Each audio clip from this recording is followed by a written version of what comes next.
Season ಚಾಲು ಆಗೇತಿ ನನಗ ಸೌಡ ಇಲ್ಲಾಗೇತಿ ಸೀಸನ್ ಚಾಲು ಆಗೇತಿ ನನಗ ಸೌಡ ಇಲ್ಲಾಗೇತಿ ಪತ್ತರಾಸ ಮನಿಯವ ನಾನ ನನಗೆ ಹಂಗ ಕೊಡ್ತಾರ ನಿನ್ನ ಅರಮನಿಯ ಅರಗಿನಿ ನೀನ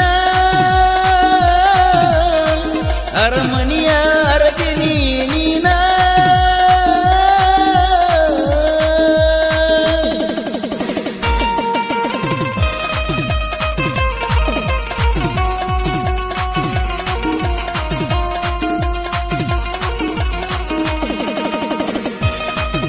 ಗೀತೆಯನ್ನು ಹಾಡಿದವರು ಕೃಷ್ಣ ತೀರದ ಗಾನಕವಿಲಿ ಕೋಲೂರಿನ ಸಾಹಿತ್ಯ ಪ್ರೇಮಿ ಪರ್ಸಿ ಕೋಲೂರು ಧ್ವನಿ ಮುದ್ರಣ ಶ್ರೀ ರೇಣುಕಾರ್ಯ ಕಾರ್ಯ ಸ್ಟುಡಿಯೋ ಕೋಲೂರು. ಈ ಗೀತೆಗೆ ಸಂಗೀತ ನೀಡಿದವರು ಇವರು ಜಮಖಂಡಿ.